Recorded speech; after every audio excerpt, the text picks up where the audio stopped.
안녕하세요. 정형외과 전문의, 외상학 세부 전문의 김한주 원장입니다. 이 쇄골골절의 모든 것에 대해서 얘기를 해보려고 합니다. 비수술 치료부터 수술적 치료까지 총 정리를 한번 해보도록 하겠습니다. 한강에 가면은 산책하는 분들, 그리고 자전거 타시는 분들이 굉장히 많은데요. 이 자전거를 타시다가 앞으로 이렇게 넘어지면서 어깨부터 꽉 부딪혔을 때 발생하는 이제 쇄골골절로 병원에 찾아오시는 환자분들이 많아지는데요.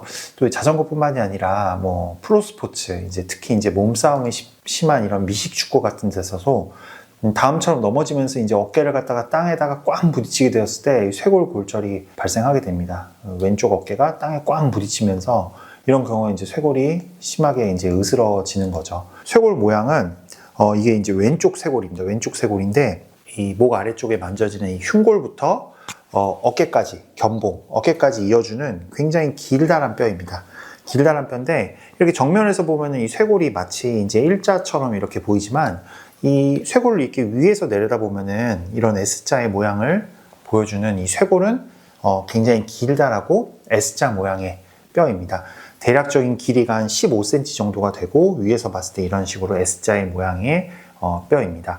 어깨 쪽에서는 견봉과 견갑골과 관절을 이루고 가슴 쪽에는 이제 흉골과 관절을 이루고 있습니다. 이 길다란 뼈가 골절이 되게 되면은 뼈는 부러지는데 이 뼈에 붙어 있는 근육들이 이렇게 당겨짐으로 인해서 이 특징적인 이 뼈의 변형이 오게 됩니다. 특히 이제 골절 부위를 기준으로 안쪽이 위로 당겨지는 그런 변형이 오게 되는데요. 쇄골골절 반드시 수술이 필요한가요? 이런 이제 질문을 많이 하시는데 먼저 이제 교과서적인 수술의 적응증에 대해서 설명을 드리면 이거는 무조건 수술해야 된다. 이런 내용입니다. 개방성 골절, 그리고 피부가 찔린 듯이 뚫고 튀어나오려는 듯한 양상, 그리고 주변에 혈관 손상이 있을 때, 그리고 주변에 있는 골절이 같이 됐을 때 무조건 수술해야 되는 경우는 이제 4가지 경우가 있는데요. 사실 주변에 혈관 손상이나 주변에 있는 견갑골 골절이나 이런 것들이 동반되는 경우는 사실 많지가 않습니다. 또 이렇게 부딪혀서 부러진다 그래서 우리 정강이나 이런 데처럼 개방성 골절이 사실 흔하지 않는 부위예요. 그래서 가장 흔한 거는 이 2번에 해당하는 아까 제가 이제 부러진 안쪽이 이렇게 위로 올라온다고 그랬었는데 우리가 이 목을 당겨주는 이 근육이 이 뼈를 잡아 당기면서 이 뼈는 이렇게 위로 올라가려고 하는 방향을 항상 갖습니다. 그래서 이런 경우 뼈가 안에서 피부 밖을 누르면서 살을 뚫고 튀어나오려는 그런 현상, 스킨 텐팅이라고 하는데요. 사실 이 절대적인 수술의 정증은 이게 가장 많습니다. 이렇게 보시면 이렇게 살이 굉장히 높이 올라와 있어서 뼈가 살을 이렇게 높이 올리면서 거의 뚫고 나오기 직전. 엑스레이를 보면 실제로 이제 이런 모양이 됩니다. 이런 모양이 되고요. 이제 상대적인 적응증. 이것은 의사의 판단에 따라서 수술적인 치료를 한다든지 절대적으로 무조건 수술을 해야 되는 경우는 아니지만 수술을 적극적으로 고려할 수 있다. 이 정도로 해석할 수 있습니다. 그거는 이제 2cm 이상 쇄골이 단축되었을 때, 양쪽이 다 부러졌을 때, 브라키알 플렉서스라 그래서 상완신경총 마비가 동반되었을 때, 두부 외상이 동반되었을 때, 간질 발작을 하는 경우, 그리고 다발성 여러 군데 골절되었을 때, 이런 정말 많은 적응증이 있지만 이 또 상대적 적응증, 수술을 적극적으로 고려할 수 있다. 이거는 사실 2번에서 6번은 사실 빈도가 많지가 않고 결국은 1번, 2cm 이상의 이 쇄골의 단축이 있을 경우 수술을 적극적으로 고려할 수 있다가 되겠습니다. 그러면은 비수술 치료, 보존적인 치료가 가능한 적응증은 이제 나머지 경우가 되겠죠.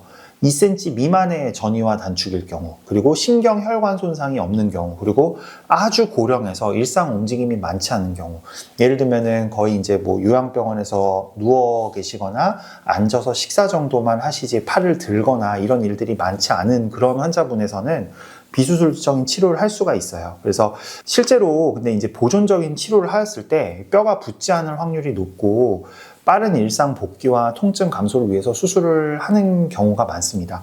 그러니까 2cm 미만이라고 하더라도 나는 너무 힘들고 6주에서 8주 정도를 아예 움직이지 말라고 하는데 어떻게 그렇게 생활을 하냐, 그런 분들은 좀 빠른 일상 복귀를 위해서, 그리고 너무 통증이 심하기 때문에 수술을 하는 경우가 있습니다. 이제 비수술적인 치료, 우리가 예를 들어 손목이 부러진다 그러면은 손목에 반깁스나 보조기나 통깁스나 이런 걸 하죠. 근데 이 쇄골 같은 경우에는 깁스를 할 수가 없는 몸통에 있는 뼈이기 때문에 깁스를 할 수가 없습니다. 그래서 10년 더 지난 제가 이제 레지던트 때는 응급실에 이제 쇄골골절이 오면 무조건 팔자붕대, 이렇게 팔자붕대를 만들어서 대는 경우도 있고요. 아니면 저렇게 상용화돼서 파는 이 팔자붕대가 있는데 무조건 저렇게 팔자붕대를 끼워서 이렇게 쇄골 어깨 모양을 이렇게 해가지고 붕대로 이렇게 누르는 방식으로 했는데, 아까 이렇게 뼈가 올라와 있는데 그 부분을 정확하게 이렇게 팔자붕대로 눌러줘야 됩니다. 근데 그거를 누를 때 굉장히 좀 환자도 아파하고, 이제 아픈 환자한테 이 팔자붕대를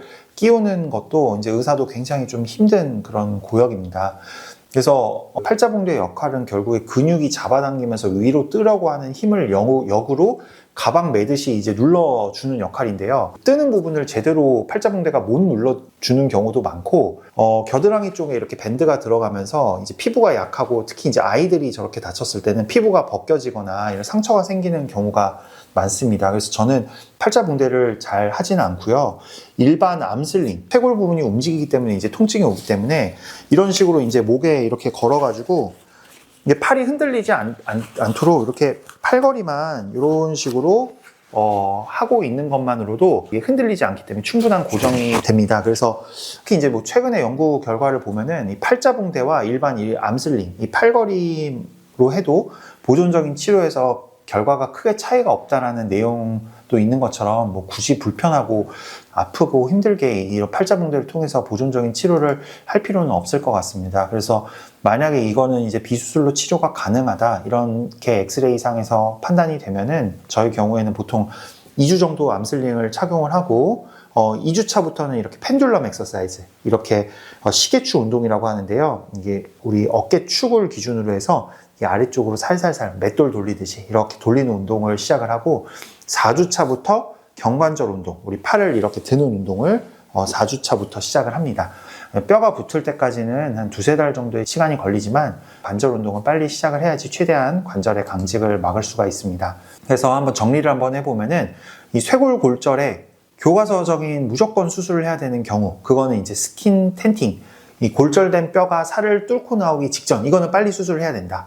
그리고 수술을 적극적으로 고려해야 되는 경우는 2cm 이상 쇄골 단축과 전이가 있는 경우에 적극적으로 고려해야 된다. 하지만 2cm 미만의 쇄골 단축과 전이는 뭐 하지 않아도 되는 경우도 있지만 수술 후 통증 감소 그리고 조기 재활의 이점이 있어서 수술적인 치료를 고려를 할 수도 있습니다. 이것은 이제 환자분과 의사의 상의가 필요한 내용입니다. 그리고 이 팔자 붕대보다 기본 암슬링만으로도 보존적인 치료 혹은 수술 전 유지가 충분하다라는 게 일단 정리한 내용이고요. 케이스를 보시겠습니다. 케이스 이제 첫 번째 환자분이시고 48세 남성분이십니다. 오토바이 타고 가시다가 넘어지면서 어깨를 땅에다 꽝 부딪히면서 이제 골절이 되셨는데, 이 좌측과 우측의 이제 쇄골을 비교를 했을 때 우측 쇄골은 정중앙에서 이렇게 뼈가 꺾여 있는 것이 보이죠. 이것은 이제 엑스레이상에서 단순 골절, 우리 여러 분쇄가 동반하지 않은 심플 프랙처, 단순 골절로 하나의 뼈가 딱 두 동강이 난 것을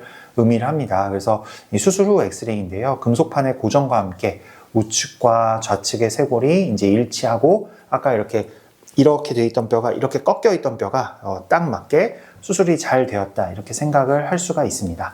조금 더 확대를 해서 보면은 금속판이랑 나사못이 7개가 보이는데요. 이 금속판과 연결되어 있는 나사못은 이 골절 부위를 기준으로 안쪽으로 3개, 바깥쪽으로 3개가 있고, 가운데는 이제 지연 나사라고 해가지고 단순 골절에서 골절 부위를 꽉 압박하기 위해서 사용하는 테크닉으로 이 1차적으로 뼈가 잘 붙을 수 있는 프라이머리 본 힐링과 연관이 있습니다. 그래서 지연 나사로 압박을 해서 꽉 이렇게 고정을 하게 되면은 기존에 이제 보였던 골절선을 압박을 하게 고정을 하게 되고, 그럼 엑스레이상에서 골절선도 보이지 않게끔 잘 고정이 되는 것을 이제 확인을 할 수가 있습니다. 다음 두 번째 케이스로 마찬가지로 이분은 39세 남성 환자분은 오토바이 사고로 넘어지면서 어깨를 땅에 부딪힌 후에 발생한 통증으로 병원에 오셨고, 엑스레이상에서 이제 이분은 왼쪽 쇄골 골절이 확인되고 있습니다. 그 앞에서 케이스와 다르게 이 보면은 이 핑크색 요 부분이 이제 메인 골절선인데, 메인 골절선을 기준으로 안쪽은 위로 올라가 있죠. 안쪽에 이렇게 뼈가 위로 올라가면서 살을 막 뚫고 나오기 직전에 그런 상태, 이런 엑스레이로 그런 것을 볼 수가 있고, 완전히 위아래가 어긋나 있죠. 어긋나 있고, 그 다음에 이제 노란색으로 이렇게 색칠한 걸 보면은 이 노란색 마크 2개가 분쇄를 동반한 분쇄골절이라는 것을 알 수가 있습니다. 조금 더 자세히 보기 위해서 CT를 촬영을 하고 이 메인 골절된 부분을 기준으로 앞쪽 그리고 뒤쪽에 작은 분쇄골편이 있습니다. 그래서 첫 번째 케이스와 다르게 두 번째 케이스는 쇄골 간부, 몸통의 복잡골절, 분쇄골절로 진단을 할 수가 있겠고, 이 작은 골절 편들을, 이 분쇄 골절 편들을 뭐 철사를, 와이어를 감든 아니면 실로 감아주든 하는 방법이 있지만, 저는 이제 미니 플레이트라고 해서 1.5mm 아니면 2.0mm 정도의 작은 금속판을 이용을 해서 고정하는 방식을 선택을 하고 있습니다. 그래서 수술 후 엑스레이고 우측과 좌측의 쇄골의 길이와 모양이 거의 이제 일치하게 이렇게 똑바르게 펴진 것을 볼 수가 있습니다. 그리고 첫 번째 케이스와는 다르게 이제 분쇄 골절인 경우에는 지연 나사, 이 압박할 수 있는 나사를 쓸 수가 없는 경우가 많아서 저는 이 미니 플레이트, 여기 보시면 확대를 해서 보면 조그만한 금속판들을 이용해서 조각조각을 잘 잡아주었습니다. 이렇게 보시면은 메인으로 보이는 금속판이 하나, 그리고 이 작은 미니 플레이트 두 개로 이용을 해서 수술 후에도 잘 고정이 된 것을 확인할 수가 있고요. 9개월째 되면은 이제 수술 직후에 보이던 미세한 골절선이 9개월째 완전히 뼈가 붙은 것을 확인할 수가 있습니다. 그래서 이런 미니 플레이트를 이용하여 복잡 골절, 분쇄를 동반한 복잡 골절을 해결한 케이스입니다. 그래서 오늘의 케이스를 통한 또 결론을 정리를 해보면은, 단순 골절은 지연 나사, 레그 스크류라고 한 지연 나사를 이용해서 골절 부위를 압박을 주어서 고정을 하게 되면은 골절된 뼈의 틈을 최소화해서 잘 고정할 수 있고 빠른 회복을 기대할 수 있고 좋은 결과를 얻을 수 있다. 복잡 골절, 분쇄 골절 같은 경우에는 지연 나사를 쓰기 어려운 상황이 많으므로 미니 플레이트를 이용하여 고정하면은 좋은 결과를 얻을 수 있다. 라는 장점이 있습니다. 네, 댓글에 많은 질문 환영합니다. 영상 봐주셔서 감사합니다.